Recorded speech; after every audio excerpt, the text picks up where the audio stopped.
But what my children didn't know was that the fragile old woman they'd been lecturing about realistic expectations had quietly amassed a real estate investment empire worth $6.8 million over 4 decades, and the Italian adventure I was about to embark on would teach them exactly why you should never mistake a grandmother's quiet lifestyle for limited resources or age for inability. Before we continue, tell us in the comments where you're watching from, and if you've ever had family members try to limit your dreams because of your age. Make sure you're subscribed, because this story of how one 70-year-old woman's surprise trip to Tuscany turned her family's condescending assumptions into the most expensive lesson about respect and underestimation will leave you cheering. My name is Margaret Sullivan, and at 70 years old, I thought I'd experienced every possible variation of well-meaning but misguided family concern. I'd survived my husband Patrick's sudden death from a stroke 3 years ago, watching the man who'd been my partner in everything collapse in our garden while tending to the tomatoes he'd planted religiously every spring for 35 years. I'd navigated the brutal adjustment from being half of a lifelong partnership to being a widow in a world that seemed designed exclusively for couples. I'd even endured my daughter Linda's increasingly frequent suggestions that I might want to slow down, be more realistic about my capabilities, and act my age, instead of pursuing the travel dreams Patrick and I had nurtured throughout our 42-year marriage. But nothing, absolutely nothing, prepared me for the carefully orchestrated family intervention that occurred during what should have been a pleasant Sunday dinner at Linda's sprawling suburban home in Highlands Ranch, Colorado, on a crisp March evening that would forever change how I viewed my relationship with my children. The ambush had been planned with military precision.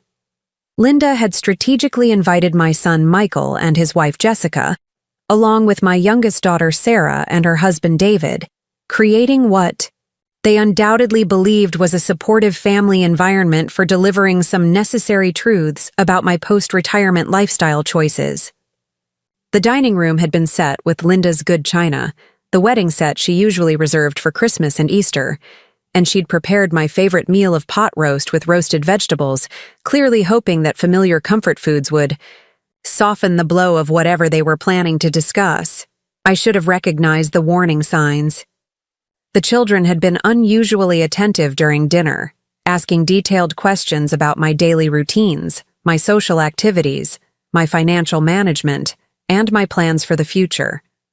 Michael had been particularly interested in whether I was staying busy enough, and if I felt secure living alone in the house Patrick and I had shared for over 3 decades. Sarah had made several comments about how different things were for women of my generation, how much more complicated travel had become since 9/11, and how dangerous the world seemed these days for vulnerable populations. Even Jessica, who usually remained diplomatically quiet during family discussions, had joined the conversation with questions about whether I'd considered downsizing my living situation, simplifying my financial arrangements, and accepting help with tasks that might be challenging for someone in my situation. My situation. That phrase had been circulating through our family conversations for months, always delivered with the kind of gentle concern that made it difficult to object without seeming ungrateful for their attention. But I was beginning to understand that my situation was code for something much more troubling than simple family concern about an aging parent. "Mom," Linda began after we'd finished dessert and moved to her living room, where she'd arranged the seating so that I was in the center chair facing a semicircle of concerned adult children and their spouses. She set down her coffee cup with the kind of deliberate precision that signaled she'd rehearsed this speech multiple times.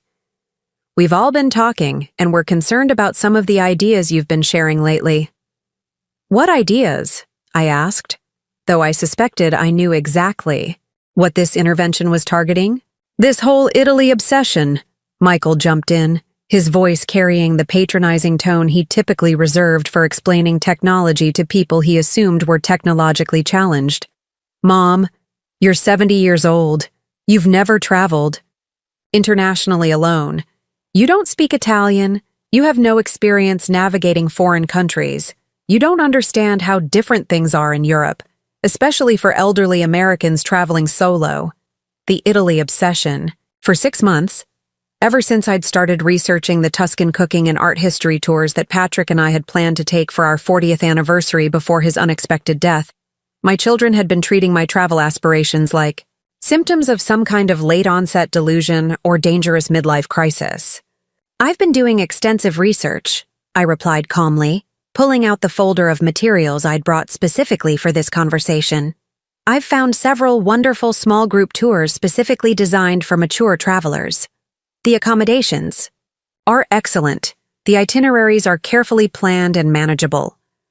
The group sizes are limited to ensure personal attention, and the tour companies have decades of experience working with travelers of all ages and abilities." "Mom," Sarah interrupted, leaning forward with the expression of exaggerated patience she'd perfected during her years as an elementary school teacher. "You're talking about spending thousands and thousands of dollars on something that's completely impractical for someone in your situation. Think about what else you could do with that money. Home improvements, medical expenses, emergency funds for unexpected situations. Someone in my situation." There it was again, that phrase that had become my children's diplomatic way of saying that being 70 automatically meant I was physically incapable of boarding an airplane, intellectually incapable of navigating travel logistics that millions of people my age managed successfully every year, and financially irresponsible for wanting to spend my own money on experiences rather than hoarding it for hypothetical emergencies. "What situation is that exactly?" I asked, genuinely curious about how they perceived my current life circumstances. "You know what we mean, Mom," Jessica said, with the kind of gentle condescension that felt more insulting than outright rudeness. "You're a senior citizen who would be traveling alone to a foreign country where you don't speak the language, where you don't understand the customs, where you'd be vulnerable to any number of problems. What if something happens to you? What if you get lost or sick or confused? What if someone takes advantage of you? What if there's an emergency and we can't reach you or help you? What if? My children had become experts at imagining catastrophic scenarios that conveniently justified treating me like I was incompetent, rather than acknowledging that I might actually be capable of making intelligent decisions about how to spend my time and money. "I appreciate your concern," I said, "but I think you're significantly underestimating my ability to handle travel arrangements and take care of myself in unfamiliar situations. I've been managing complex logistics for 70 years. I successfully raised 3 children, managed a household, worked part-time jobs, helped your father build his business, and navigated countless challenging situations throughout my adult life. But Mom, be realistic," Linda said, and I could hear 40 years of accumulated frustration in her voice. Frustration that seemed directed not at my travel plans specifically, but at my refusal to accept their assessment of my limitations. "You've lived in the same house for 35 years. You drive the same familiar routes to the same grocery store and the same church every week. You've never been on an airplane by yourself, never navigated an international airport, never dealt with foreign currency or language barriers. This isn't about underestimating you. It's about understanding your limitations and accepting reality." My limitations. According to my children, those limitations included being too old to learn new things, too fragile to handle unexpected situations, too naive to avoid being victimized by foreign criminals, too confused to navigate airport security or international customs, and too irresponsible to manage travel logistics without supervision. Besides, David added, clearly feeling obligated to contribute to what was obviously a coordinated presentation, wouldn't it be much more practical and sensible to take some nice day trips closer to home? Colorado has incredibly beautiful scenery. You could visit some local museums, maybe take an art appreciation class at the community center, or join a gardening club with other women your age. There are lots of age-appropriate activities that would be much safer and more realistic for someone in your stage of life. Age-appropriate activities. as if I was a toddler who needed to be given suitable toys rather than an adult who could choose her own adventures based on her own interests and desires. As if turning 70 meant I should automatically limit myself to pursuits deemed suitable for elderly people by younger family members who'd apparently appointed themselves as experts on what constituted reasonable behavior for someone my age. "I don't want to take pottery classes or join gardening clubs," I said firmly, feeling my patience beginning to fray despite my efforts to remain diplomatic. "I want to see Michelangelo's David in person. I want to eat authentic carbonara in a Roman trattoria. I want to walk through the same streets where Renaissance masters lived and worked. I want to visit the vineyards of Tuscany and taste wine made from grapes grown in soil that's been cultivated for thousands of years." Patrick and I planned this trip for years, researching every detail, saving money specifically for this adventure, and I want to take it in his memory and for my own fulfillment. "Mom," Michael said with a long sigh that suggested I was being unreasonably stubborn and refusing to accept obvious truths. "Dad's gone. Those dreams were for when you were younger and healthier and had someone to travel with, someone to help you if things went wrong. You need to accept that some things just aren't realistic anymore. You need to adjust your expectations to match your current circumstances." That was the moment I realized my children had fundamentally misunderstood who their mother was and what she was capable of accomplishing. They'd looked at my quiet lifestyle, my modest spending habits, my preference for familiar routines and simple pleasures, and concluded that I was someone who lacked the resources, intelligence, courage, or competence to pursue ambitious goals. They'd mistaken contentment for limitation, frugality for poverty, routine for inability, and age for automatic decline. "What if something goes wrong?" Sarah pressed on, apparently interpreting my silence as weakening resolve rather than growing determination. "What if you fall and break a hip in some remote Italian village where they don't speak English? What if you have a medical emergency and can't communicate with doctors? What if you get confused about your medications or your travel documents? What if someone steals your purse or your passport? You'd be completely helpless and thousands of miles away from anyone who could help you. Completely helpless." That phrase crystallized everything that had been bothering me about these conversations. My children had somehow convinced themselves that reaching the age of 70 automatically transformed a competent, intelligent woman into someone who needed constant protection and guidance from younger family members who presumably knew better about everything. "You're assuming I'm incompetent," I said quietly.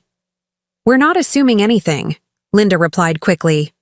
"We're just being realistic about the challenges of international travel for someone who's never done it before, especially someone who's what?" I interrupted. "Someone who's at a vulnerable stage of life," Jessica finished diplomatically. Vulnerable. There it was, the word that had been lurking underneath all of their careful euphemisms. In their minds, being 70 meant being vulnerable, which meant needing protection, which meant accepting limitations imposed by people who supposedly knew better. "I've survived 7 decades on this planet," I said, my voice gaining strength. "I've raised 3 children, buried both of my parents, watched my husband die in my arms, rebuilt my life as a widow, and managed every aspect of my personal, financial, and social affairs independently for the past 3 years.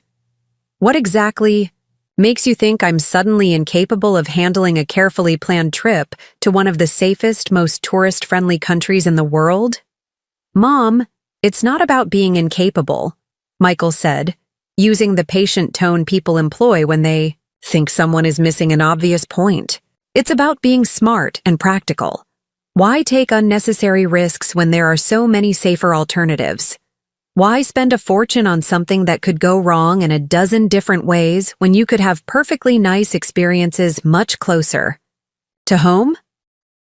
"Because," I said, finally allowing my frustration to show, "I don't want perfectly nice experiences close to home. I want the extraordinary experience that Patrick and I dreamed about for 20 years. I want to honor his memory by taking the trip we planned together. I want to prove to myself that his death doesn't mean the end of every dream we shared. The room fell silent. I could see my children exchanging glances, the kind of meaningful looks that suggested they'd anticipated this emotional argument and prepared responses for it. "Mom," Linda said gently, "we understand that you miss Dad and that you want to feel connected to him. But don't you think there are healthier ways to process your grief? Maybe you should talk to someone, a counselor or a grief support group, about these feelings instead of trying to recreate experiences that were meant to be shared." A counselor, a grief support group. More age-appropriate activities designed to help me process my emotions in ways that my children found acceptable and non-threatening.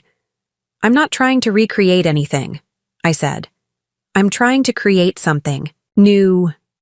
I'm trying to live fully and purposefully for whatever years I have left instead of shrinking into the small, safe life you seem to think is appropriate for someone my age." "But Mom," Sarah said, "you have to consider the financial implications. These luxury tours cost thousands of dollars. Shouldn't you be more conservative with your money at this stage of life? What if you need that money for medical expenses? Or long-term care? What if you outlive your savings?" The financial implications. This was perhaps the most insulting assumption of all, that I was some kind of financially naive widow who didn't understand the cost of travel or the importance of financial planning for my future needs. "I can afford it," I said simply. "Mom, we know you're managing okay on Dad's pension and Social Security," Michael said with the kind of gentle correction usually reserved for people who are confused about obvious facts. "But these tours cost $10,000 or $15,000. That's a huge chunk of your annual income. You'd be spending money you might desperately need later for practical purposes. Dad's pension and Social Security. They thought I was living on Patrick's modest teacher's pension and my Social Security benefits, scraping by on a fixed income. That made expensive travel an irresponsible luxury. They had no idea that the quiet woman they were lecturing about financial responsibility had been building something extraordinary for 4 decades while they assumed she was just existing on whatever minimal resources widowed women typically had access to. But what they didn't know, what they'd never bothered to ask about despite 40-plus years of being my children, was that the realistic old woman they were trying to manage had actually been creating a substantial financial foundation while they assumed she was simply living paycheck to paycheck like so many other retirees. The intervention was about to backfire in ways they couldn't possibly anticipate, and their lesson in respecting their mother's autonomy was about to include a very expensive education in what happens when you underestimate someone who's spent 4 decades quietly building wealth through strategic investments, while her family assumed she was just getting by. The Italy trip was going to happen, but it wasn't going to be the budget-conscious group tour they'd been so worried about. It was going to be something much more spectacular. Something that would teach them exactly why you should never assume that a 70-year-old woman who chooses to live modestly is the same as a 70-year-old woman who has to live modestly. And it was going to start with a phone call that would change everything they thought they knew about their mother's capabilities, resources, and determination to live life on her own terms. The drive home from Linda's house that evening was one of the longest 20-minute journeys of my life. I sat in my car in the driveway for nearly an hour afterward, staring at the modest ranch-style home where Patrick and I had built our life together, trying to process what had just happened and what it revealed about how my own children perceived E. The house looked exactly the same as it had when I'd left for dinner. The same warm yellow siding Patrick had insisted would make it feel welcoming. The same carefully maintained garden where he'd spent countless hours nurturing vegetables. And flowers. The same front porch where we'd sat together on summer evenings planning our retirement dreams. But something fundamental had shifted during those 3 hours at Linda's dinner table, and I was beginning to understand that the problem wasn't my travel aspirations. It was my children's complete misunderstanding of who their mother actually was. Inside, I made myself a cup of chamomile tea and settled into Patrick's favorite armchair. the worn leather recliner where he'd read his evening newspapers and watched his beloved Denver Broncos games. The house felt different now, not because anything had changed physically, but because I was seeing it through my children's eyes for the first time. They looked at this modest home and saw evidence of limited resources. They observed my careful spending habits and concluded I was financially constrained. They noticed my preference for routine and assumed I lacked the capability or confidence to handle new challenges. They'd constructed an entire narrative about my limitations based on surface observations, never bothering to ask deeper questions about my actual situation, resources, or capabilities. The truth was that Margaret Sullivan, the woman they'd just lectured about being realistic and age-appropriate, had been quietly building something extraordinary for 4 decades while they assumed she was just getting by on a teacher's pension and Social Security benefits.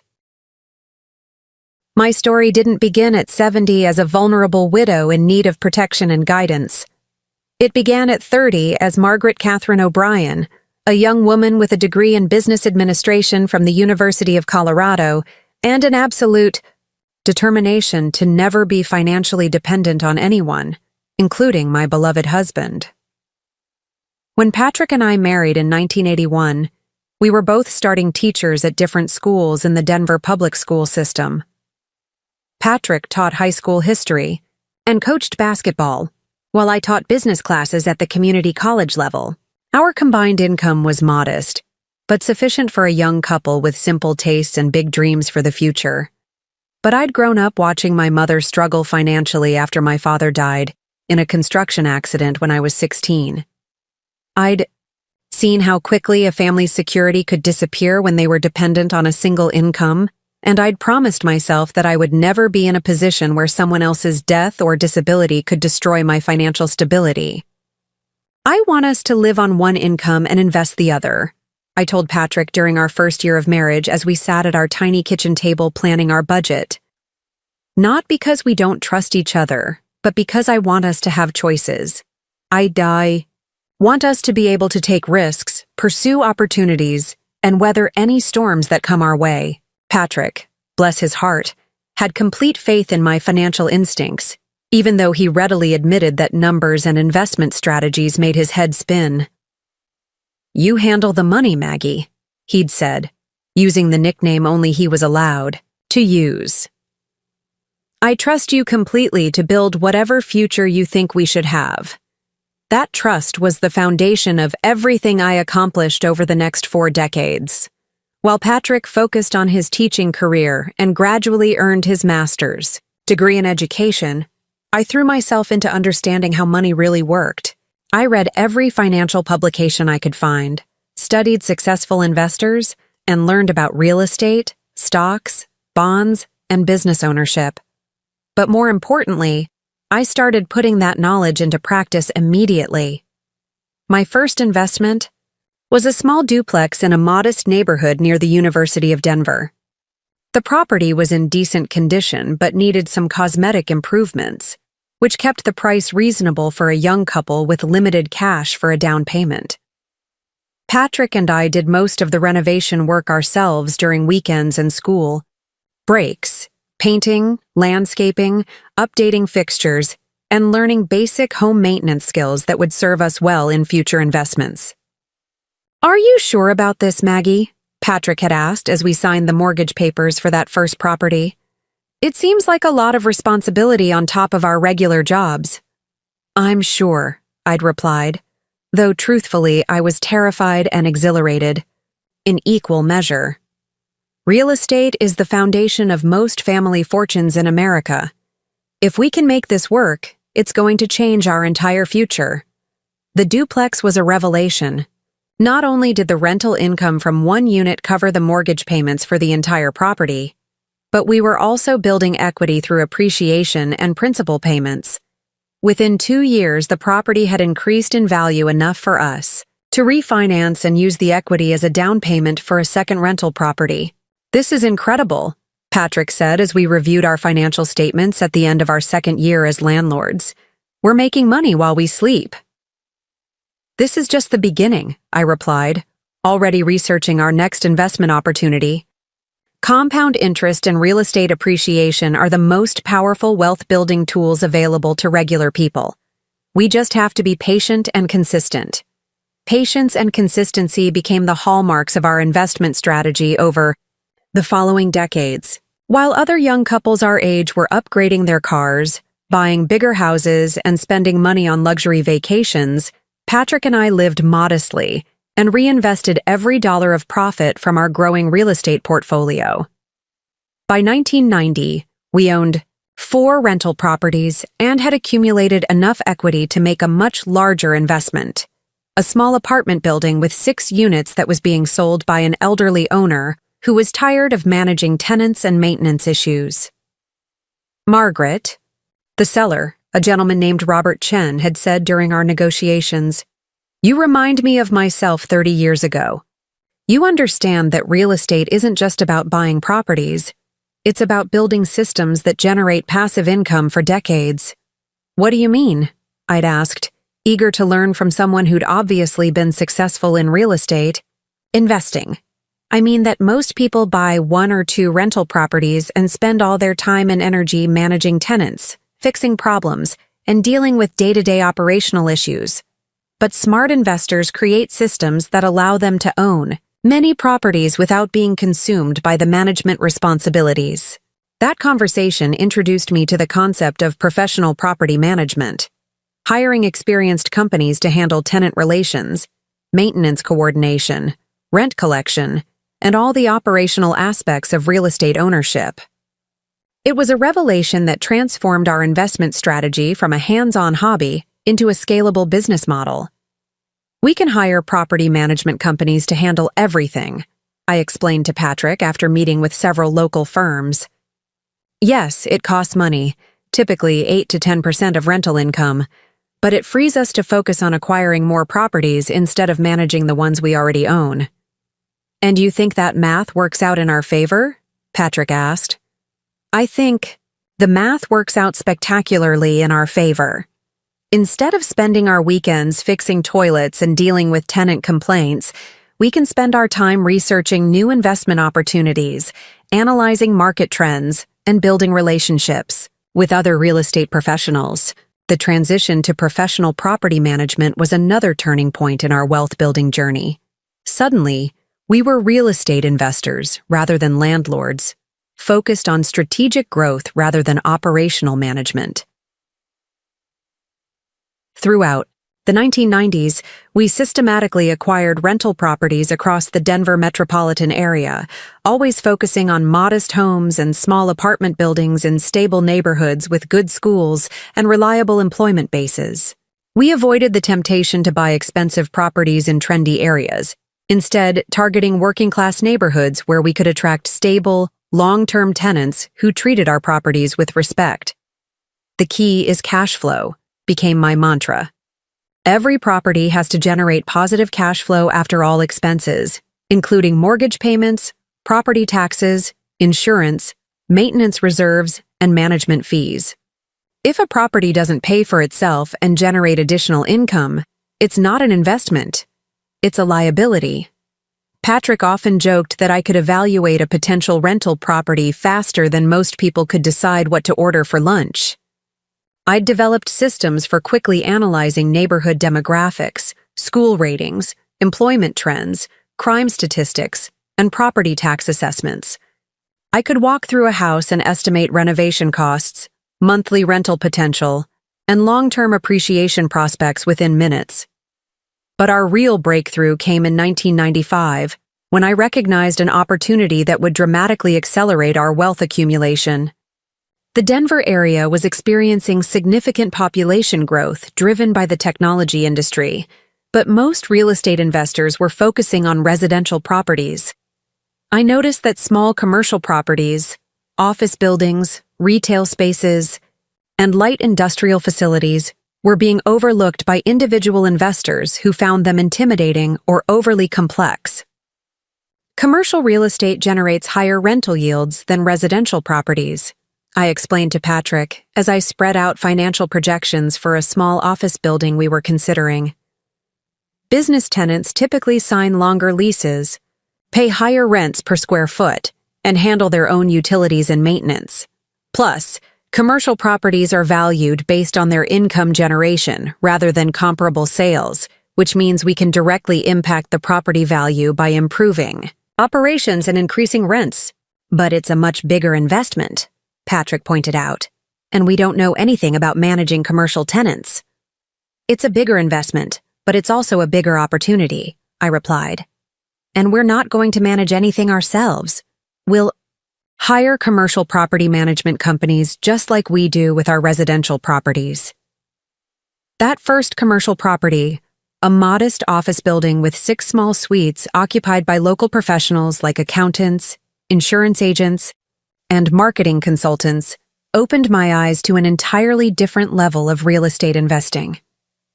The cash flow was substantially higher than comparable residential investments. The tenants were more stable and professional, and the potential for value appreciation through operational improvements was much greater.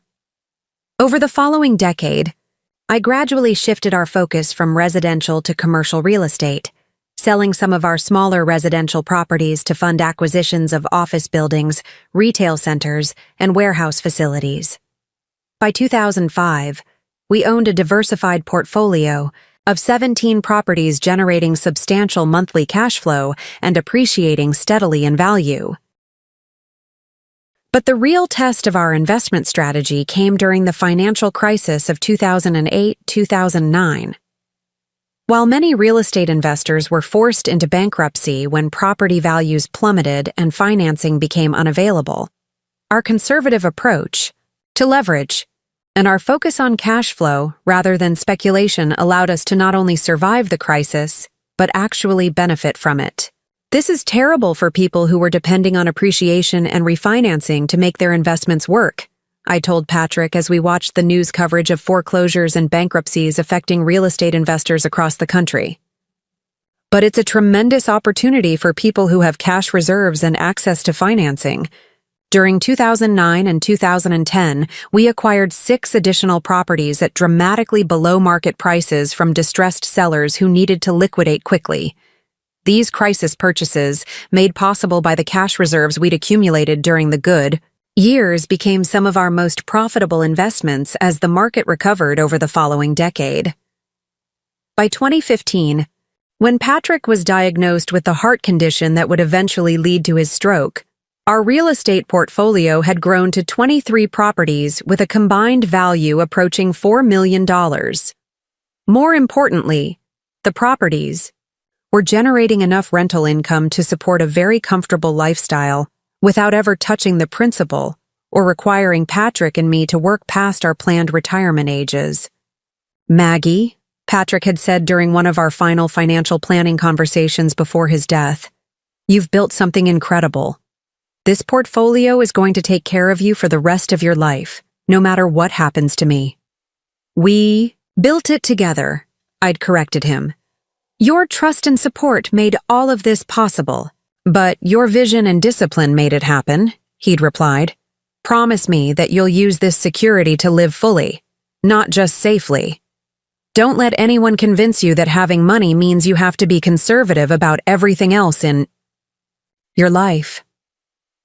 Those words had stayed with me throughout the 3 years since his death, especially as my children began treating me like I was financially fragile and needed their guidance about major decisions.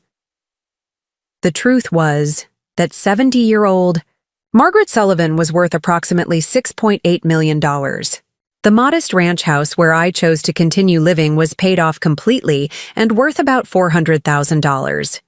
The 23 rental properties were valued at just over $5.2 million with outstanding mortgages of only $800,000, meaning my equity position was approximately $4.4 million. The investment accounts Patrick and I had built alongside our real estate portfolio contained another $1.2 million in stocks, bonds, and cash reserves. Even more importantly, the rental income from my properties generated approximately $28,000 per month in cash flow after all expenses, property management fees, and mortgage payments. My annual income from investments alone was over $330,000, more than 10 times what my children assumed I was living on. I wasn't some struggling widow, scraping by on a teacher's pension and Social Security benefits. I was a successful real estate investor with enough passive income to live comfortably for the rest of my life while still building wealth for whatever legacy I chose to leave. But I'd chosen to live modestly, maintaining the same simple lifestyle. Patrick and I had always preferred, because contentment had never been about spending money for us.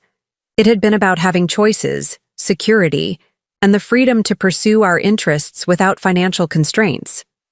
My children had mistaken that modest lifestyle for financial limitation. They'd assumed that because I drove a 7-year-old Honda Civic, shopped at Target instead of expensive boutiques, and chose to stay in our family home rather than upgrading to some luxurious retirement community, I must be struggling financially. They'd never asked about my actual financial situation because they'd made assumptions based on surface observations. They'd never wondered how I could afford to help them with various expenses over the years, contribute to their children's college funds, and maintain a comfortable lifestyle without any apparent financial stress. Most importantly, they'd never considered that a woman who'd been making intelligent financial decisions for 40 years might actually know more about money management than they did, despite their attempts to guide and protect me from my own supposedly poor judgment. As I sat in Patrick's chair that evening, sipping my tea and processing the intervention I'd just endured, I realized that my children's concerns about my Italy trip weren't really about travel safety or age-appropriate activities. They were about control.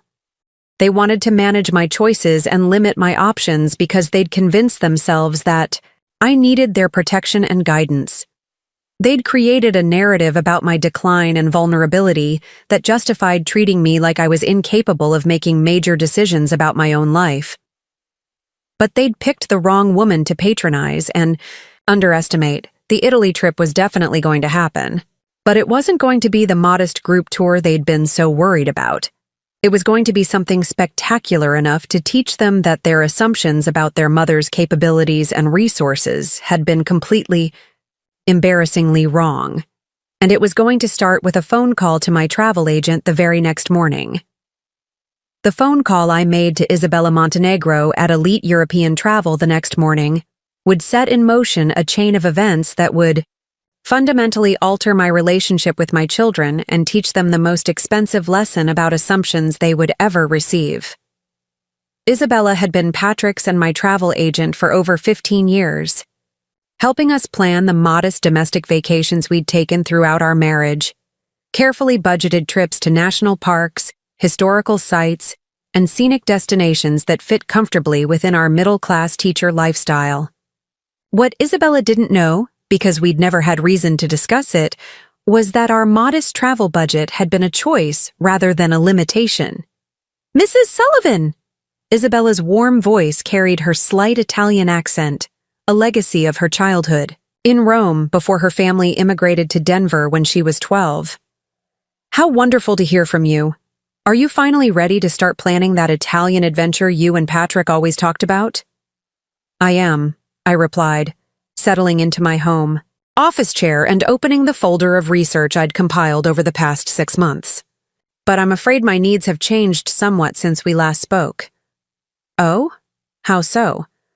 "I'll be traveling alone, and I'd like to discuss some options that might be more substantial than the group tours we originally considered." Isabella's tone shifted slightly, becoming more professional and attentive. As one of Denver's most successful luxury travel specialists, she was adept at reading between the lines when clients hinted at different budget parameters. "Of course, Mrs. Sullivan. When you say more substantial, what exactly are you envisioning?" I took a deep breath, thinking about my children's intervention the previous evening and their assumption that I couldn't afford a basic tour package, let alone anything approaching luxury travel. "I want to rent a villa in Tuscany," I said. "Something spectacular, something that would be appropriate for a family vacation, even though it will just be me. I want to experience Italy the way wealthy people experience it, not as a budget-conscious tourist on a predetermined schedule." There was a pause on the other end of the line. Isabella had known Patrick and me as careful, modest travelers who always asked about discounts and off-season rates. This request represented a dramatic departure from our previous travel style. "Mrs. Sullivan, may I ask what's prompted this change in your travel preferences?" "Let's just say I've decided to stop living smaller than necessary," I replied. "I have the resources to travel in comfort and style, and I'm finally ready to use them." "Wonderful," Isabella said, and I could hear the excitement building in her voice. Luxury travel planning was clearly her passion, and she was probably thrilled to have a client who wanted to explore high-end options. Tuscany has some absolutely incredible villa rental options. Are you thinking of a particular region? How long would you like to stay? And do you have any specific amenities or features that are important to you? "I want to stay for at least 2 weeks, possibly longer if I'm enjoying myself. As for location, I'd prefer something within reasonable driving distance of Florence, Siena, and the major wine regions. I want to be able to take day trips to cities and cultural sites, but I also want a home base that's beautiful and peaceful." "That sounds perfect. And in terms of amenities?" "I want a pool, because I've always loved swimming and I want to be able to exercise comfortably. I want beautiful gardens because Patrick and I always dreamed of seeing Italian landscaping. Want a fully equipped kitchen, because I'd like to take cooking classes and practice what I learn. And I want enough space to entertain, because I'm thinking of inviting some friends to visit me during my stay. How many bedrooms would you need?" I thought about this question carefully. My original plan had been a solo adventure, a chance to prove to myself and my children that I was capable of independent travel and cultural exploration. But as I considered the possibilities, a different idea began to take shape. 6 bedrooms, I said, surprising myself with the answer. Maybe 8, if the right property is available. 6 to 8 bedrooms, Isabella repeated. That's quite substantial. Are you planning to have many guests? Potentially, I said, though I wasn't entirely sure what I was planning yet.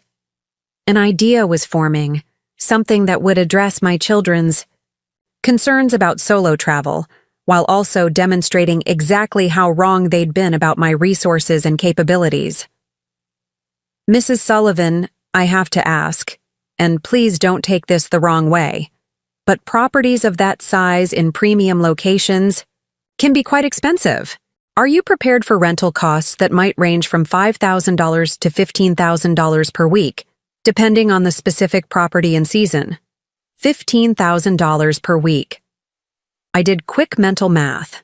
For a month-long stay, that could be $60,000 just for accommodation, not including flights, meals, activities, or any other travel expenses. My children would be absolutely horrified by such expenditure, viewing it as financial irresponsibility bordering on insanity. "Budget is not a constraint," I said calmly. "I want you to show me the most beautiful, most impressive properties available. I want something that would take people's breath away." Isabella's excitement was practically tangible through the phone line. "Mrs. Sullivan, this is going to be so much fun. I have access to some truly extraordinary properties through our luxury villa network. Let me put together a portfolio of options for you. Would you be available to meet this week to review possibilities?" "I'd prefer to do this as quickly as possible," I said. "Could we meet tomorrow?" "Absolutely. How about tomorrow afternoon at 2 o'clock? That will give me time to compile a selection of stunning properties that meet your criteria." After hanging up with Isabella, I sat in my office looking at the family photos that covered my desk. Pictures of Linda, Michael, and Sarah at various stages of their lives, images of my grandchildren at holidays and birthdays, snapshots of family vacations and celebrations spanning decades. These people had spent an entire evening explaining to me why a basic tour of Italy was beyond my capabilities and resources. They were about to discover how wrong they'd been. But first, I needed to make another phone call. This one to someone who understood exactly what I was capable of accomplishing when properly motivated.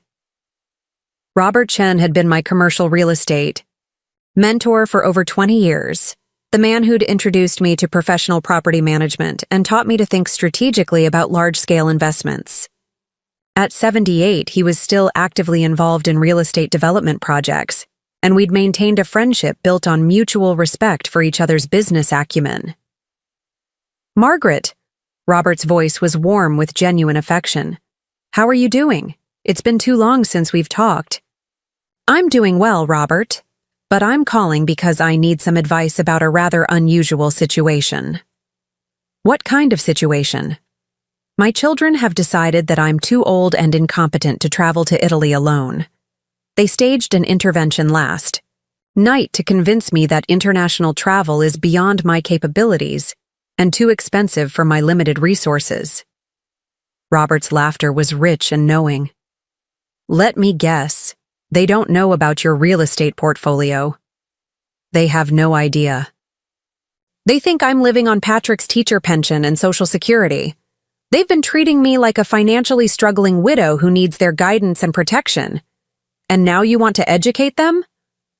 "I want to do more than educate them.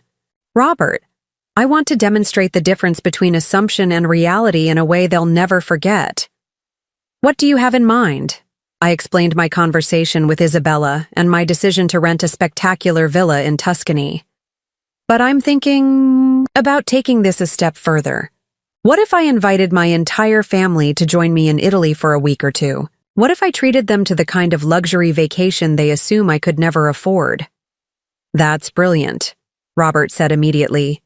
"Nothing teaches people about their misconceptions quite like experiencing the reality they thought was impossible. But I want to make sure I'm thinking about this correctly from a financial perspective. Is spending $100,000 or more on a family vacation a reasonable use of my resources? Margaret, your real estate portfolio generates more passive income in 3 months than most people earn in an entire year. You could spend $200,000 on this trip, and it wouldn't impact your long-term financial security in any meaningful way. More importantly, you'd be using your wealth to create memories and teach valuable lessons to people you love. You don't think it's frivolous or irresponsible? I think it's exactly what wealth is for, giving you choices and opportunities that wouldn't otherwise be available. You've spent 40 years building financial independence. Now use that independence to live fully and teach your children something important about assumptions and respect." Robert's perspective gave me the confidence to move forward with a plan that was becoming more ambitious by the hour. If my children thought I was too old and financially limited to travel independently, they were about to learn otherwise in the most spectacular way possible. The meeting with Isabella the next afternoon exceeded even my elevated expectations. She'd assembled a portfolio of 12 luxury villas, each more stunning than the last, complete with professional photographs, detailed amenity lists, and comprehensive information about surrounding attractions and activities. "This is Villa Serena," Isabella said, spreading glossy photographs across her conference table. "It's located in the hills between Florence and Siena, with panoramic views of vineyards and olive groves. 8 bedrooms, 10 bathrooms, infinity. Pool, professional kitchen, wine cellar, and formal gardens designed by the same landscape architect who worked on several famous Italian estates." The photographs were breathtaking. Stone terraces overlooking rolling Tuscan hills, elegant interior spaces that combined rustic charm with modern luxury, outdoor dining areas perfect for entertaining under the stars. The property includes daily housekeeping, a private chef available upon request, and concierge services for planning excursions and activities, Isabella continued. The owners also maintain relationships with local wineries, cooking schools, and cultural sites, so they can arrange exclusive experiences that aren't available to typical tourists. "What's the rental cost?" I asked. "For peak season in September, it's $12,000 per week with a 2-week minimum. But Mrs. Sullivan, this property is usually booked years in advance. However, they've had a last-minute cancellation for the first 2 weeks of September, and they're willing to offer it at a slight discount, $10,000 per week, if you can commit quickly. $20,000 for 2 weeks, not including flights, meals, activities, or any other expenses. 6 months ago, I would have considered such an expenditure completely unreasonable. But that was before my children decided to stage an intervention about my supposed limitations. "I'll take it," I said without hesitation. Isabella's eyes widened, slightly. "Are you sure? Don't you want to review some of the other options first? The other properties are beautiful, but this one is perfect for what I have in mind. Please book it immediately." "Of course. How many guests should I plan for?" "Let's say 12 people maximum, including myself. I'm going to invite my family to join me for the second week of my stay." "Wonderful. And for flights? Our luxury travel department can arrange first-class accommodations to Rome or Florence. First-class flights to Italy for 12 people. And the cost was mounting rapidly, but so was my anticipation of my family's reaction when they realized what their financially limited mother was offering them. "Yes, please arrange first-class flights for 12 passengers to Florence, arriving September 14th and departing September 21st. I'll be traveling earlier to get settled before they arrive." "This is going to be an incredible trip," Isabella said, making notes and calculating preliminary costs. "Based on the villa rental, flights, and estimated expenses for activities and meals, you're looking at approximately $120,000 for the full experience." $120,000. 3 months of rental income from my property portfolio. A significant expenditure by any measure, but one that would create memories to last a lifetime while teaching my children the most important lesson they'd ever receive about making assumptions. "That sounds perfect," I said. "Let's make it happen." After leaving Isabella's office, I drove to my favorite coffee shop and sat in the corner booth where Patrick and I used to meet for our weekly financial planning discussions. Looking at the preliminary itinerary Isabella had provided, I felt a mixture of excitement and nervousness that I hadn't experienced in years. This wasn't just a vacation, it was a statement about who I was and what I was capable of accomplishing. It was a demonstration that 70 years old didn't mean powerless, limited, or in need of protection. It was proof that a woman who'd built wealth through intelligence and discipline could use that wealth however she chose, regardless of what other people thought was appropriate for someone her age. But most importantly, it was an opportunity to share an incredible experience with the people I loved while teaching them to see me as I actually was, rather than as they assumed I should be. The question now was how to extend the invitation in a way that would maximize the impact of the revelation. I could simply tell them about the villa and invite them to join me, but that would give them time to process the information and potentially diminish the shock value of discovering their mother's true financial situation. Or I could wait until I was already in Italy, already living in luxury that they'd assumed was beyond my reach, and then invite them to experience something they'd thought was impossible for someone in my situation. The second option was definitely more dramatic, but it was also riskier. What if they couldn't get time off work on short notice? What if they refused to accept such an extravagant gift? What if they saw my invitation as some kind of manipulation, rather than a generous gesture? As I sat sipping my latte and watching Denver traffic through the coffee shop window, I realized that those concerns were exactly the kind of overthinking that had kept me living smaller than necessary for too long. My children had made assumptions about my limitations and capabilities. Now it was time for them to experience the reality of who their mother actually was. The invitations would be extended from Villa Serena, with photographs of me living in luxury they'd thought was impossible. They could accept or decline, but they would never again be able to assume that Margaret Sullivan was someone who needed their guidance about what was realistic or appropriate for her circumstances. The education was about to begin, and the first lesson would be delivered from a Tuscan villa that cost more per week than they assumed I had available to spend in an entire year. Italy couldn't come soon enough. The 2 weeks between booking my Italian villa and my departure date were a masterclass. in family manipulation disguised as caring concern. What I discovered during those 14 days revealed the full extent of my children's presumption about their right to control my life decisions, and it made my eventual response even more satisfying than I'd originally planned. It started innocuously enough. The morning after my meeting with Isabella, Linda called under the pretense of checking on my emotional state following our difficult but necessary conversation about my travel aspirations. "Mom, I hope you're not upset about yesterday evening," she said, her voice carrying that particular tone of patient understanding that people use when they believe they've delivered unpleasant but important truths. "We only said those things because we love you and want to protect you from making decisions you might regret." "I'm not upset," I replied truthfully. "Actually, I found the conversation quite illuminating." "Good. I'm glad you're seeing it that way. Have you given any more thought to some of the local activities we discussed?" I found a wonderful senior center program that offers day trips to art museums and historical sites. Much safer than international travel, and you'd be with a group of people your own age who understand your limitations.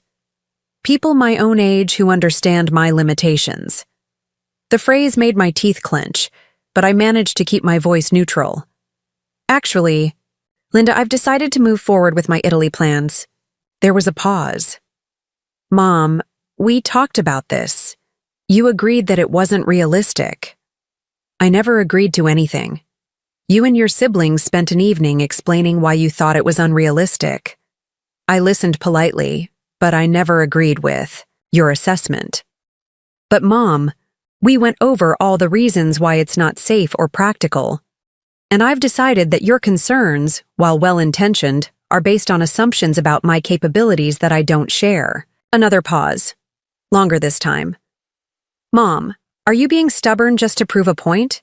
Because if you're doing this out of spite, that's not healthy for anyone." Stubborn. Spite. Apparently, any decision that contradicted my children's judgment must be motivated by character flaws rather than independent thinking. "I'm doing this because I want to go to Italy, Linda. It's that simple."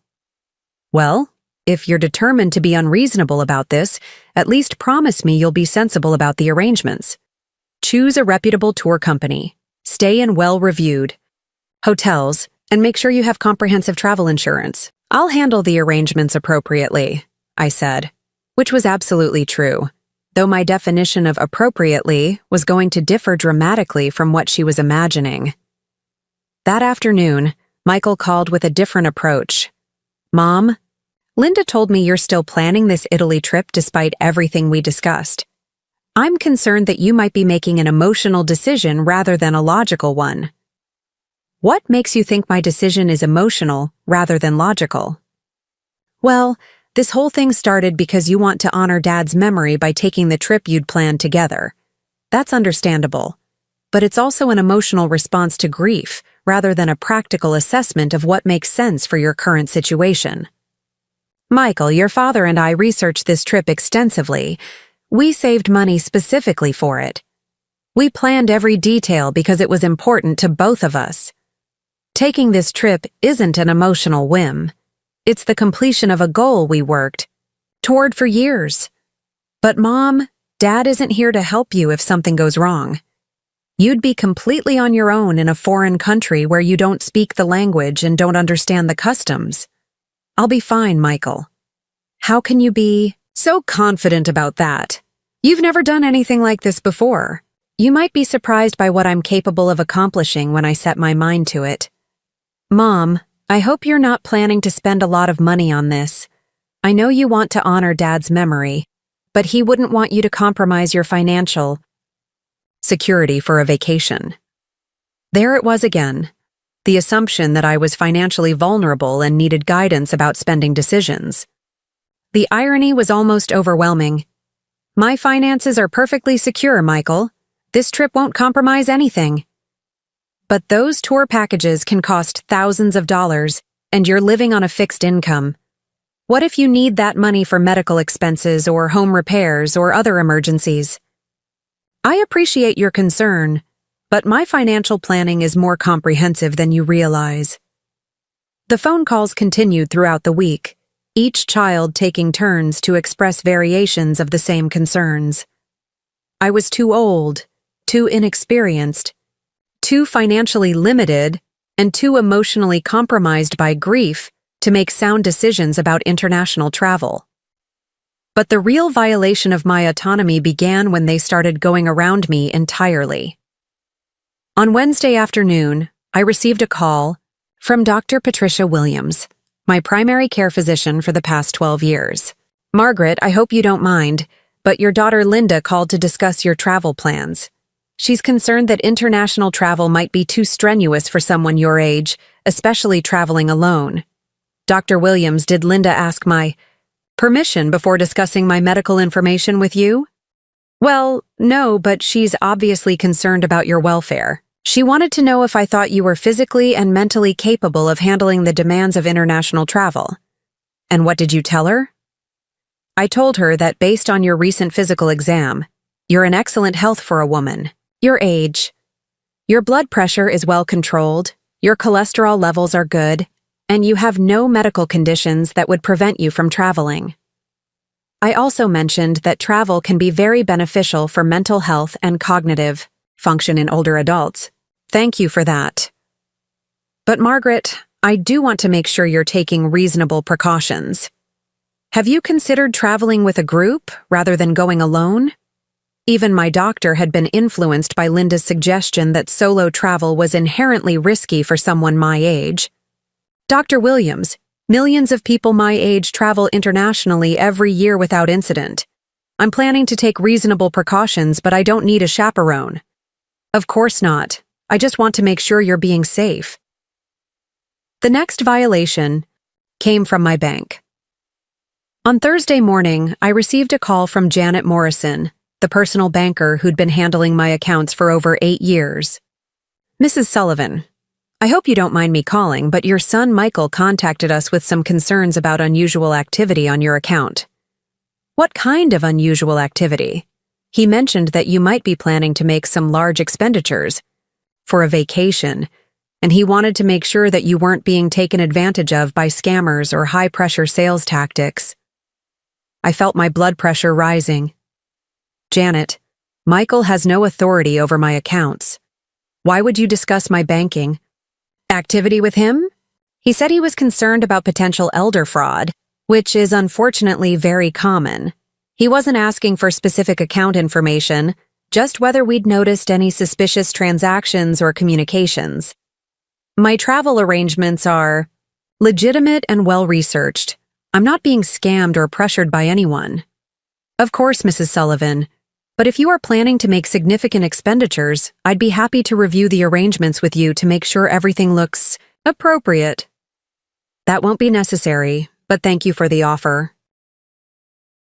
The most egregious violation came on Friday afternoon, when I discovered that Sarah had contacted Elite European Travel directly.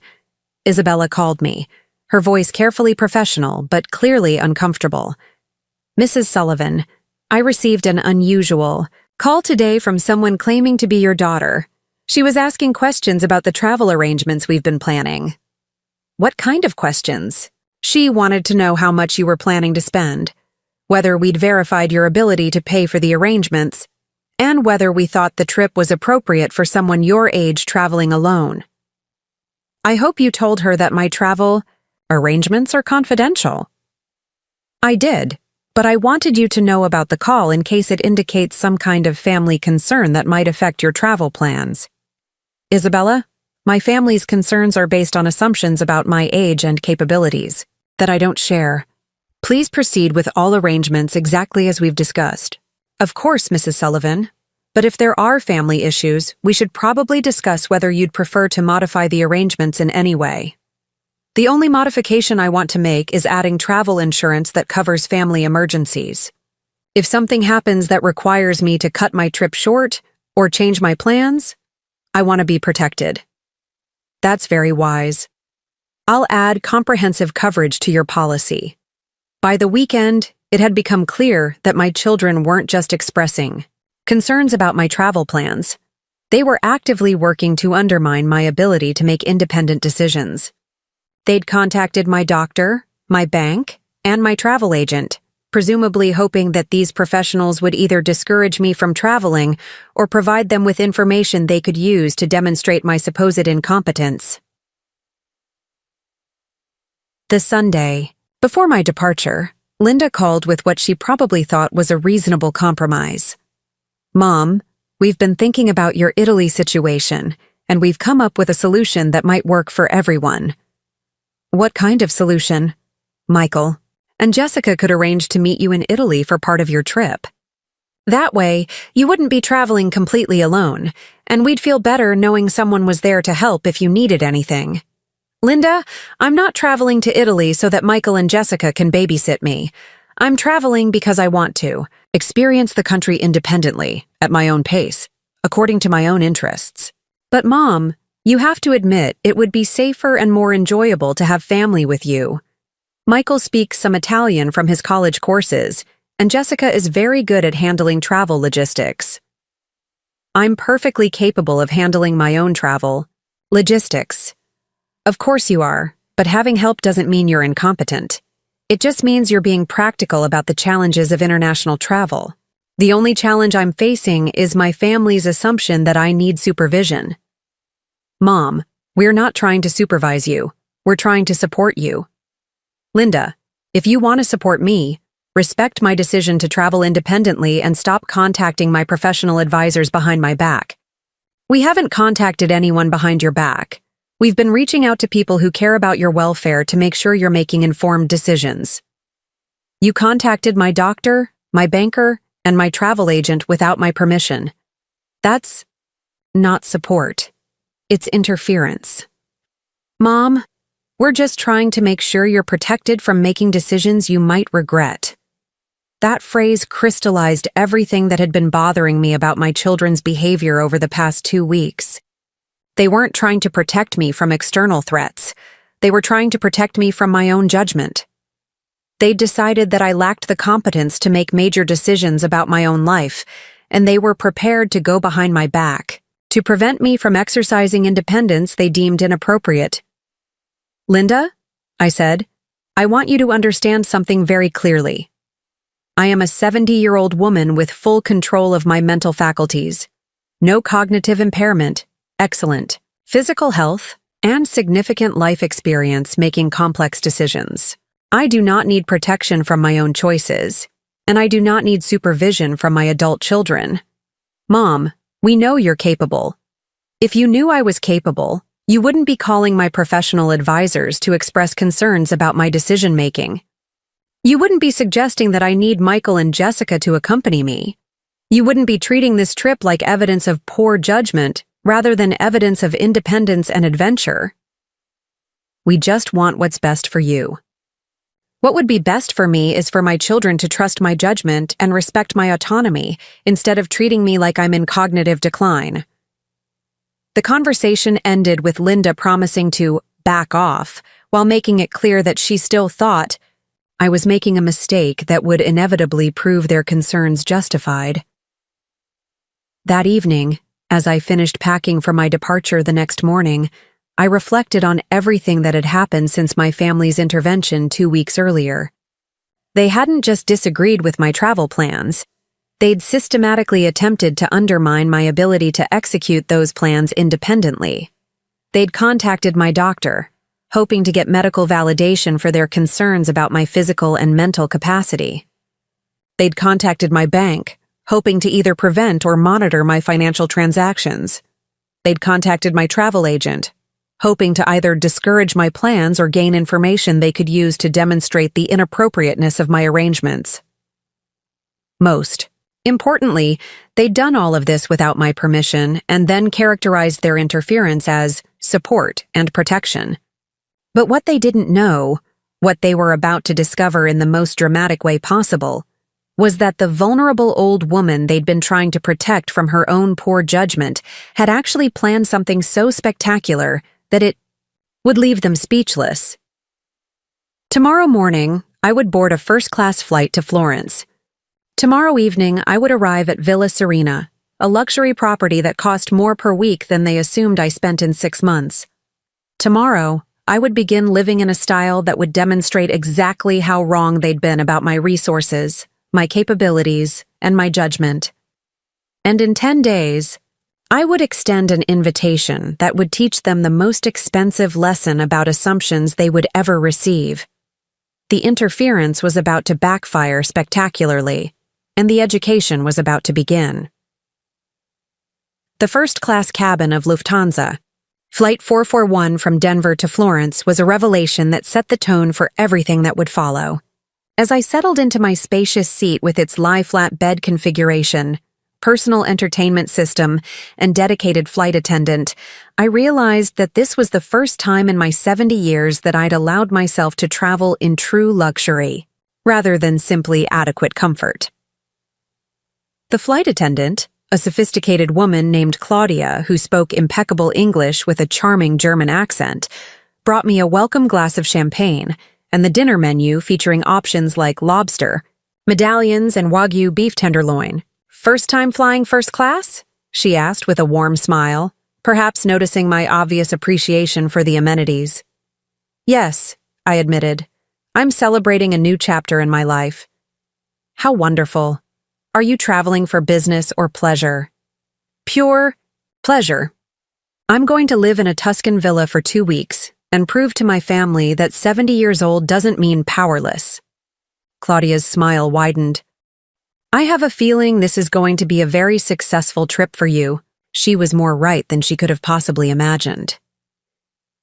18 hours later, including a brief layover in Munich, I was standing in the marble-floored arrivals hall of Florence Airport, where a professionally dressed man holding a sign with my name was waiting to escort me to the private car service Isabella had arranged. "Signora Sullivan, welcome to Italia," said Marco, the driver, as he took my luggage and led me to a gleaming Mercedes sedan. "I hope your flight was comfortable. Villa Serena is approximately 1-hour drive through some of the most beautiful countryside in Tuscany." The drive was indeed spectacular. Rolling hills covered with vineyards and olive groves stretched to the horizon under a brilliant September sky. Ancient stone farmhouses dotted the landscape, and cypress trees lined winding roads that looked like postcards come to life. As we climbed higher into the hills, the views became even more breathtaking, and I found myself thinking that no group tour could have provided anything approaching this level of beauty and serenity. But nothing, absolutely nothing, had prepared me for my first glimpse of Villa Serena. The property sat on a hilltop overlooking miles of vineyards and olive groves, its honey-colored stone walls and terracotta roof tiles glowing in the late afternoon sunlight. As Marco drove through the wrought-iron gates and up the cypress-lined drive, I could see manicured gardens, a stunning infinity pool that seemed to disappear into the countryside beyond, and terraced outdoor dining areas that would have been suitable for a magazine photo shoot. "Madonna mia," I whispered, unconsciously reverting to one of the few Italian phrases I'd learned from my research. "Beautiful, no?" Marco said with obvious pride. "Villa Serena is considered one of the finest rental properties in all of Tuscany. You have chosen very well, Signora."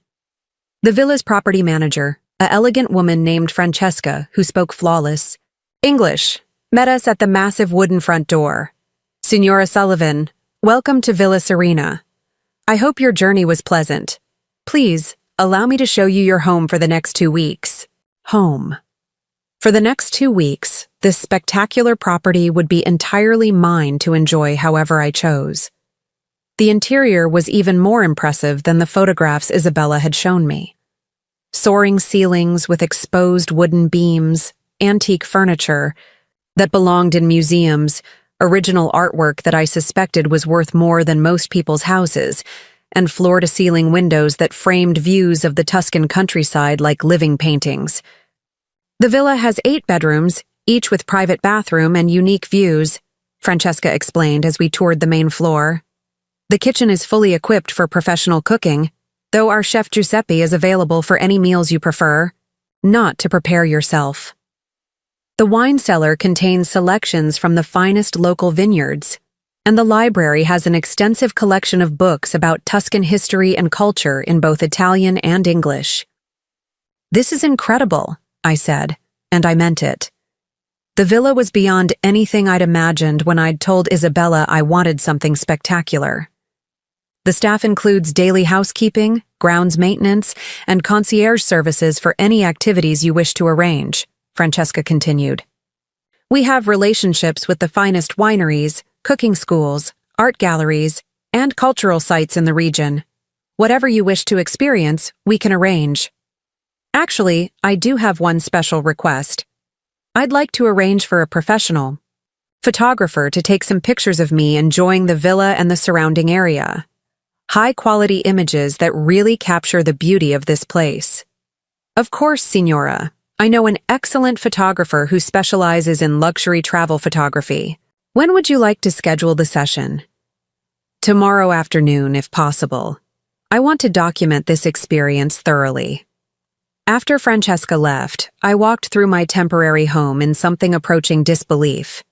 The master bedroom suite was larger than my entire family room back in Denver, with a sitting area overlooking the pool and countryside. The bathroom featured a marble-soaking tub positioned so I could bathe while enjoying panoramic views of vineyards and olive groves.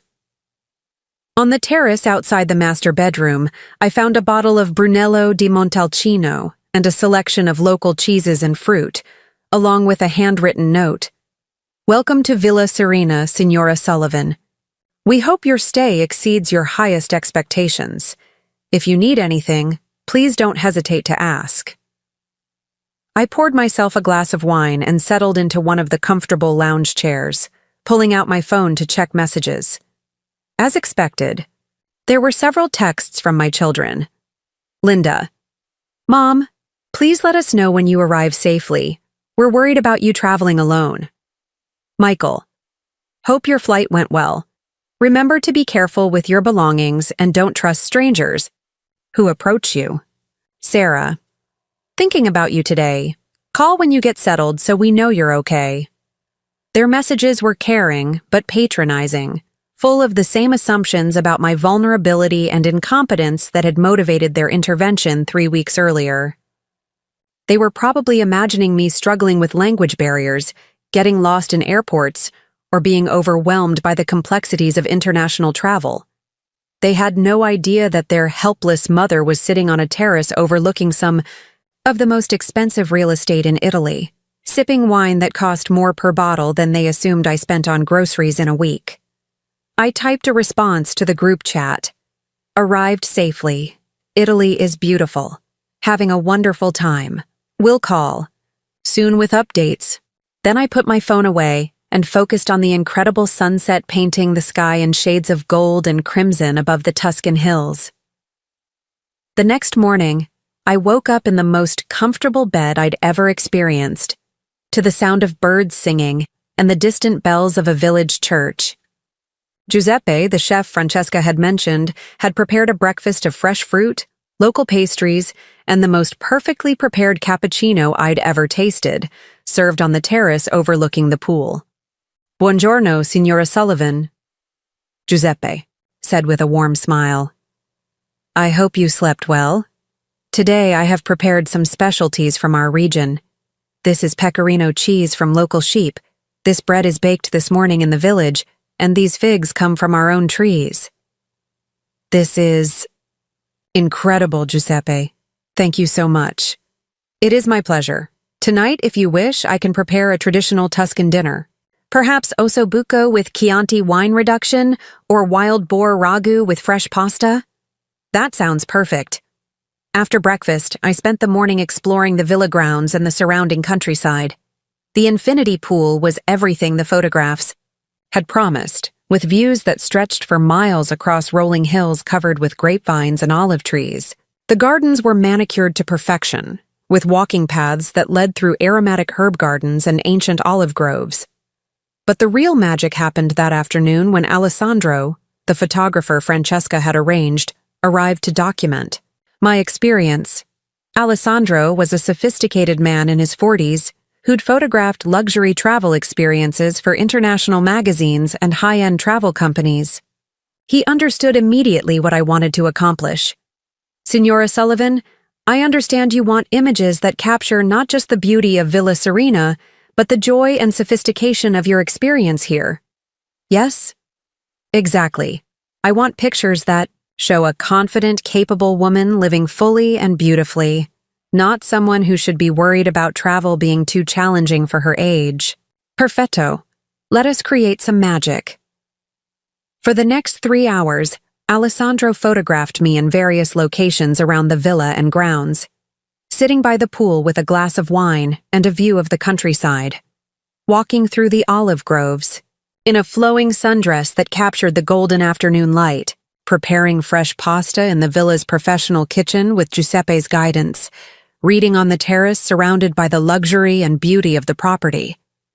These are some of the most joyful photographs I have taken in years, Alessandro said, as we reviewed the images on his camera. You radiate happiness and confidence. Whoever sees these pictures will understand immediately that you are living your best life. That's exactly what I hoped for. May I ask why these photographs are so important to you? Because I want to prove to some people who care about me that their assumptions about my limitations were completely wrong. Alessandro smiled. I think these photographs will prove that very effectively. That evening, as I enjoyed Giuseppe's incredible osso buco on the terrace under a canopy of stars, I composed the message that would change everything my children thought they knew about their mother.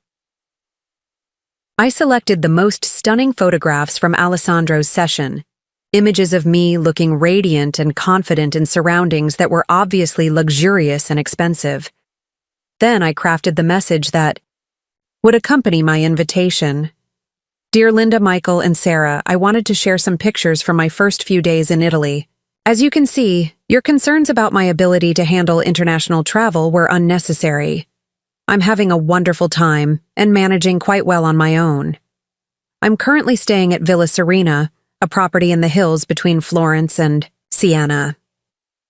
It's even more beautiful than I'd hoped, and I'm enjoying every moment of this adventure. I've been thinking about our conversation 3 weeks ago, and I realize there are some things about my situation that you may not fully understand. Rather than trying to explain in a message, I'd like to invite all of you, spouses and grandchildren included, to join me here in Italy for the second week of my stay. I've arranged for first-class flights for everyone, departing Denver on September 14th and returning September 21st. I've also reserved the entire villa for that week, so we'll have plenty of space for the whole family to stay together. Consider this my treat. Flights, accommodation, meals, and activities are all covered. All you need to bring are your passports and vacation clothes. I know this is short notice, but I think it would be wonderful to share this experience with all of you. Plus, it will give us a chance to have some important conversations about assumptions, capabilities, and the difference between appearance and reality. Please let me know as soon as possible if you can arrange time off work. I'm very excited about the possibility of seeing you all in Italy. With love and anticipation, Mom, Grandma, Margaret P.S. Linda, you mentioned that Michael speaks some Italian from college. That might come in handy, though the villa staff all speak excellent English. And Jessica, your travel logistics skills won't be needed. I've handled all the arrangements myself. P.P.S. The villa rental is $12,000 per week, in case you're wondering about the financial implications of this invitation.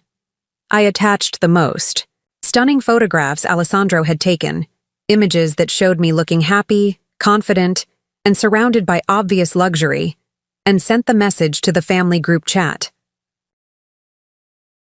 Then I poured myself another glass of the exceptional Brunello di Montalcino and settled back to watch the stars emerge over the Tuscan countryside while I waited for their responses. The first reply came within 10 minutes from Michael. Mom? What is this? Where did you get the money for this kind of trip? Linda was next. Mother, please call me immediately. We need to discuss what's happening here. Sarah's response was the most succinct. OMG, Mom, how is this possible? Over the next hour, my phone rang constantly. I let the calls go to voicemail while I finished my dinner and wine. enjoying the growing hysteria in their messages as they tried to process the reality of their financially limited mother, living in luxury they'd assumed was completely beyond her reach. Finally, I called Linda back. "Mom, what is going on?" She practically shouted into the phone. "How can you possibly afford this? Did you take out loans? Are you spending your life savings? Have you lost your mind?" "Linda, I can afford this easily because I have considerably more resources than you've ever bothered to ask about." "What do you mean more resources?" "I mean that your father and I built a real estate investment portfolio worth approximately $6.8 million over the past 40 years. I mean that my rental properties generate about $28,000 per month in passive income. I mean that this trip represents about 3 months of income from investments you didn't know I had." Silence. "You're worth almost $7 million? Linda's voice was barely a whisper. "Yes. And before you ask why I never told you, the answer is simple. You never asked. You made assumptions about my financial situation based on my modest lifestyle, and you used those assumptions to justify treating me like I needed guidance and protection. But why do you live so simply if you have that much money? Because wealth isn't about impressing people or spending money unnecessarily. It's about having choices. And right now, I'm choosing to use some of my wealth to teach my children an important lesson about making assumptions." "What lesson?" "The lesson that you should never mistake someone's choice to live quietly for inability to live boldly. The lesson that 70 years old doesn't automatically mean limited or incompetent. The lesson that you should ask questions before making judgments about other people's capabilities." More silence. "So this invitation to Italy is real?" "Completely real. First-class flights for 12 people, a week at Villa Serena, all meals and activities covered." "But Linda, this isn't just a vacation invitation. It's a demonstration. I want you and Michael and Sarah to experience what your vulnerable, financially limited mother is actually capable of providing when she chooses to." "Mom, we never meant to make you feel like we thought you were incompetent." "Linda, in the past 3 weeks, you contacted my doctor, my banker, and my travel agent behind my back to express concerns about my decision-making. Michael suggested that I needed supervision from him and Jessica. Sarah implied that I was being irresponsible with money I couldn't afford to spend. How is that not treating me like I'm incompetent? We were trying to protect you. You were trying to control me based on assumptions that were completely wrong. And now you're experiencing the consequences of those assumptions." The conversation continued for another hour, with Linda alternating between shock, embarrassment, and excitement about the Italy invitation. Similar conversations followed with Michael and Sarah, each of them struggling to reconcile the modest lifestyle they'd observed with the financial reality I was revealing. But the most satisfying conversation was with my grandson Jake, who was 17 and absolutely thrilled about the prospect of a luxury vacation in Italy. "Grandma, this is insane," he said with the kind of genuine enthusiasm that reminded me why I'd always enjoyed his company. "You're like some kind of secret millionaire. This is going to be the coolest vacation ever." "Jake, I want you to remember something about this trip. Your grandmother didn't suddenly become wealthy last week. I've been building this financial security for decades, while your parents assumed I was struggling to get by on Social Security. The only thing that changed is that I finally decided to stop hiding my light under a bushel." "What does that mean?" "It means that sometimes people are much more capable and resourceful than they appear. It means that you should never underestimate someone based on age, appearance, or lifestyle choices. And it means that your grandma is going to show all of you how to live fully and beautifully, regardless of what anyone else thinks is appropriate." By the end of the week, all 12 family members had arranged time off work and confirmed their availability for the Italy trip. The logistics of first-class flights, villa accommodation, and activity planning were complex, but Isabella's luxury travel team handled everything with the kind of professional competence that only significant financial resources can command. 10. Days into my stay at Villa Serena, I stood on the terrace overlooking the Tuscan countryside, sipping my morning cappuccino and reviewing the final arrangements for my family's arrival. The villa staff had prepared all 8 bedrooms, Giuseppe had planned elaborate welcome dinners featuring local specialties, and the concierge had arranged private tours of Florence, wine tastings at exclusive vineyards, and cooking classes with renowned local chefs. The cost of this family vacation would exceed $120,000, representing less than 4 months of my rental income and a tiny fraction of my overall net worth. But the value of the lesson it would teach was incalculable. My children would never again assume that Margaret Sullivan needed their guidance about financial decisions. They would never again treat my travel aspirations as evidence of poor judgment or unrealistic expectations. They would never again contact my professional advisors behind my back to express concerns about my competence. Most importantly, they would understand that age doesn't automatically equal limitation, that modest living doesn't indicate poverty, and that their mother was far more capable and resourceful than they'd ever imagined.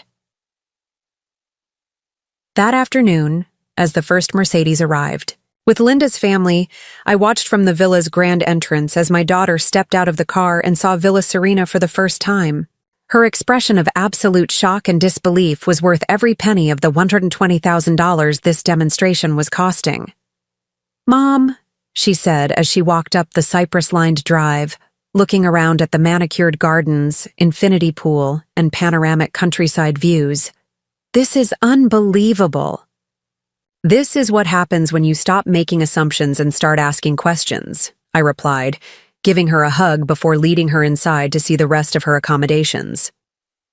Over the next 7 days, I watched my family experience luxury they'd never imagined their modest mother could provide. They swam in the infinity pool while looking out over miles of vineyards. They dined on Giuseppe's incredible cuisine while watching spectacular sunsets paint the Tuscan sky.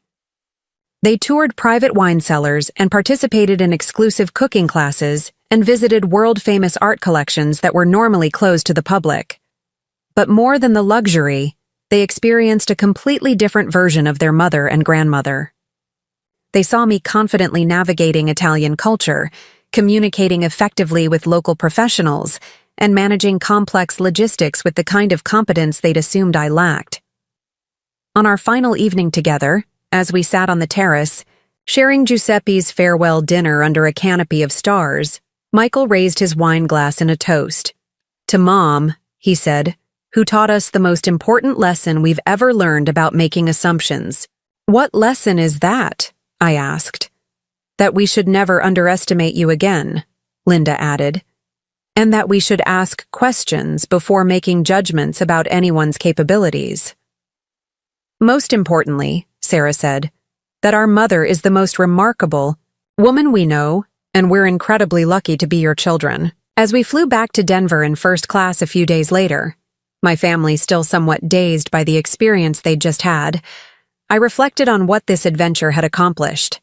I'd proven to myself that 70 years old didn't mean the end of adventure or the beginning of limitation. I'd demonstrated to my children that their assumptions about my capabilities and resources had been completely wrong.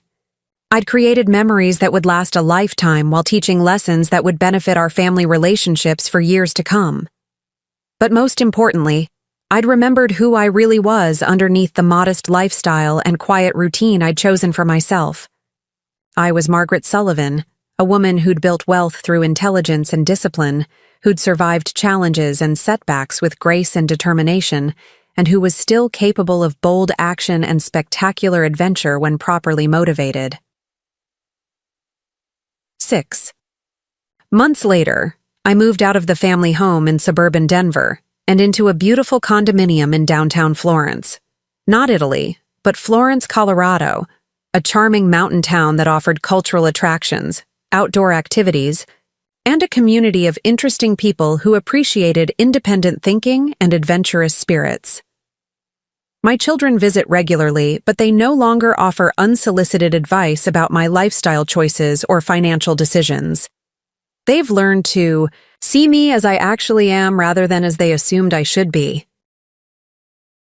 And every year, we take a family vacation together, sometimes to Europe, sometimes to Asia, sometimes to exotic locations none of us had ever imagined visiting.